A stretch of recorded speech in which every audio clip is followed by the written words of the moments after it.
This is Monday Morning Maxwell, a new little segment I'm trying out here, basically where I categorise the Premier League's action into two specific categories, easy enough to follow, even Rangers fans could probably keep up. Whoa! Only joking, congrats on the promotion, I'll see you guys next season, the old firm is back, blah blah blah blah. Anyway, kicking things off, I'm going to break them into categories this week, and the two categories, simply probably self-explanatory, Vardy or Villa. Are you a Vardy or are you Villa? You know how it's going to break down, right? So anyway, kicking things off is chat shit getting banged himself. Jamie Vardy, 2 goals, once more proving how vital he is for this Leicester team. Guarantees Leicester Champions League football for next year. Phenomenal accomplishment already for Leicester City. They are Vardys all in themselves. Each and every one of them individually are Jamie Vardys. But talking about Vardy in his own, right? So he gets 2 goals. Typical Jamie Vardy goals, isolates a defender one-on-one, uses his pace to get in behind and then puts the ball into the back of the net. But the thing is about Jamie Vardy, and Ranieri backs this up, like whether he goes and scores every game or he misses a target more than Phil Mitchell after a few pints playing darts, it doesn't matter. His role has changed since Christmas. Jamie Vardy has been in there to work defenders hard. Yes, when he gets the goals, it's vital and all that, but there's a reason why Leicester continue to still win. Mahrez is stepping up. More and more players are putting the ball into the back of the net, but Vardy is effective every single game still because he's so devastating to play against, causes teams to be in a panic at the back because he just ushers them into an area which is chaotic for them. And all in all, that's exactly what Ranieri wants him to do. And that's why Leicester, as a whole, as a team, are just phenomenal to watch because each player has an individual role that they stick to, and that's why I can't wait for them to lift that trophy and everyone to get the Monday off because we'll all be battered celebrating a team that last year we couldn't give 2 fucks about. Our Villas, first one of course for the namesake themselves, Aston Villa, abysmal at the back, and I'm not just trying to rub salt in the wounds, you guys know Aston Villa fans have been shite all season, but the calamity of errors for the first goal hurt my eyes. It was schoolboy error, and I'm not just being harsh to sound like a douche, which I might do, but there's a relegation is release for these fans now because they haven't won. I think they've won 1 game in the last 12. Yes, that's a correct fact. That is a horrible punishment. Their fans have been sentenced to that. It's almost as if they've been punished. Now we know an adequate sentence for ISIS is we just put them in the Aston Villa grounds and have them watch games for the rest of the season because that is just catastrophic to watch for Aston Villa fans, a team that have been so engraved in the Premier League, and it's such a harsh punishment for them to face. And Aston Villa as a whole need to take a look at themselves. The squad will be raided and they'll no doubt be relegated. So they are our first Villas. Sticking with our Villas, the next one is the big man LVG himself. Now I've got a unique theory on Louis van Gaal at the moment. I'm going to call Louis van Gaal and I'll get to that why. I honestly think he's got an alter ego. I think he's got a little bit of a schmiegel in him, right? Where he goes in at half time and he tucks himself away in the changing room. Everyone else is talking about what's going to be happening in the game, and I think he tucks him in into a closet or something like that, and he talks to his alter ego, and I think his alter ego calls him Lewis because he's just that weird, right? So he's probably like, Lewis, what can we do to fuck up Manchester United anymore? And I think he goes, I know, we'll put Ashley Young centre forward at halftime.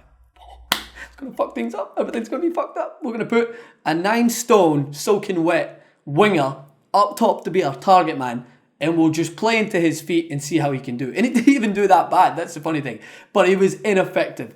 A decision that is just so beyond me. I was on Full-Time Devil's Twitter. I don't know if you guys were following that over. Memes were flying everywhere. GIFs were flying because I couldn't bring myself to actually try and logistically explain what his decision-making process is. So that just led to even more errors for Manchester United. They held Tottenham to 0-0 at this point.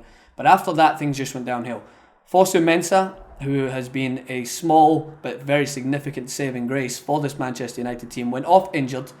He anticipated everything. He made it so hard for Tottenham to try and get possession in their own half because he was in there, he was putting a foot in when other defenders would have held back a little bit, and I'm a little anxious in case he misplaces it, but he's so well timed in his tackles. He goes off, 8 minutes later it's 3-0 down. That just epitomised the Ron Burgundy, this escalated quickly meme, because that's exactly what I posted. It did escalate quickly. Manchester United hit self-destruct. They were just outplayed down their own right-hand flank. As soon as Fosu Mensah went off, Darmian came on. And that's going to lead in to my next Vardy, who is Pochettino. He saw that was a moment of weakness. You bring on Darmian with that Italian style of defending, where it does work when you've got a compact team around you, but it doesn't work when you've got a cigar at mate and the worst facial hair I've ever seen.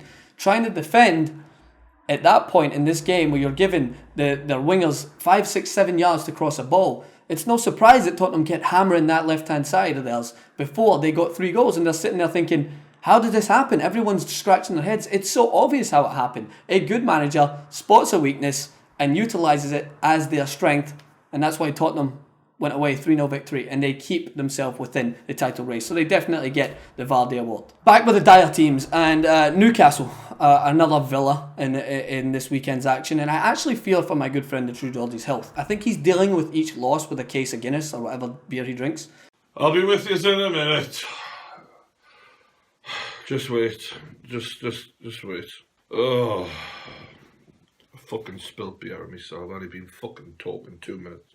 And after this performance, if this is to signify anything, he's going to be battered for years to come because they were so bad at the back. I'm talking about schoolboy errors, and it's errors that I wouldn't expect certain players to make. Even Juan Mat, who I thought has been a very sole standout performer this season for Newcastle, seemed to be suffering from this contagious diabolical defending syndrome which is going around Newcastle's team because they just allowed Southampton so much space and they deserved to lose. They looked like they had nothing going forward. Townsend scored a screamer, so he might be in the run-in for a Vardy, but he still plays for Newcastle, so he's not getting that award. And it just showcases why I think, and which I'll get to at the end, why Newcastle are in deep, deep shit. They have no paddle whatsoever, and even with Benitez taking time away from his Toy Story role to come in and help them, they're not going to stay up. I think they're down. I think it's it. I think the fat lady has sang, and this situation, the fat Spanish waiter has sang, and it's time for Newcastle to face reality that they'll be in the Championship next year. It's a tough one to face, but with defensive performances like that, bye-bye. So the final, Vardy, and by the way, there was more in there. I think Swansea definitely deserve a honourable mention for a Vardy award in this weekend's action because they have, in my view, clinched survival after a very shaky few weeks where they just weren't stringing any performances together. They get a good win over Chelsea, which keeps them firmly back in the Premier League. Whereas a game, I'm going to give the final one to a game because I couldn't decipher who deserved the Vardy award in this game. Was it a good result for West Ham? If it was the Arsenal of old, and I'm talking about 12 years ago or whatever, then yes, it's a good result for them. But the Arsenal of new, West Ham probably would be kicking themselves about not winning this game and pretty upset about going 2 goals down. But both of them get the Vardy award just for the entertainment value. Defensive problems on both sides. When Andy Carroll scores a hat-trick, it is a problem in there. Now, don't get me wrong, not criticising Andy Carroll and his beautiful braid. I think he has earned his spot at the Euros because he's a different style of footballer than what England have already and what they may need in the Euros because they might need that height, they might need the distraction of his French braided hair, but he has showcased why he is still a professional footballer at the highest standard in the Premier League because he is devastating in the box when given 2 yards to try and get a jump, and Arsenal allowed West Ham to get the balls in the box consistently. I don't know why Arsene Wenger wasn't pulling out his hair, thinking why on God's earth are they allowing crosses in, but he is so soft on his players that he's probably just like, oh, it was the linesman's fault. But either way, Arsenal did well to get in front and did well to get themselves back in the game. So a point isn't disastrous for both. So I'm going to split the Vardys between them both and just say that overall Premier League entertainment at its best.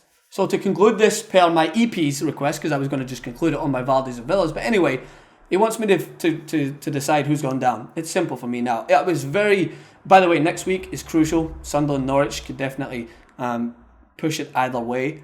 But Norwich have a little bit more fight in them, I think, and they were unlucky to lose against Crystal Palace. So Alan Pardew pulls his team out of the rut, I think, and keeps them safe.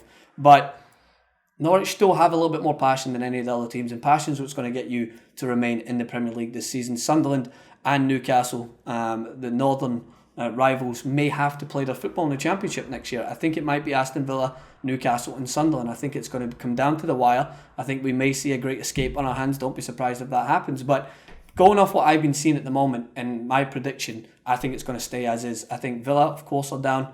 But Newcastle was so bad against Southampton. I'm not sugarcoating that. I can't even make a joke about it. They were just bad. Defensively, really, really bad. And that's the only thing that's going to keep you in this Premier League at the moment. And Sunderland, big game against Norwich. Tough few games running in. It's going to be interesting to see how it pans out. But that's my prediction at the moment, is those in the final 3. So let me know what you think of my Vardy and Villa segment there. That was just one of the categories. Next week I'll come back with another couple. So this is Maxwell, Monday morning Maxwell, what is I'm going to call it at the moment. It might change. I mean, EP might not like it, but fuck it, we'll see what happens. Either way, let me know what you think in the comment section below. Premier League roundup here. Who is going to go down. Who was your Vardys and Villas of this weekend? Did I miss anyone out? Is there any individual Vardys or Villas in there that you want to hit me with? Make sure to hit me up on Twitter, Francis_Maxwell, TYT Sports, on Instagram, @Francis Maxwell Host. I'll see you guys soon.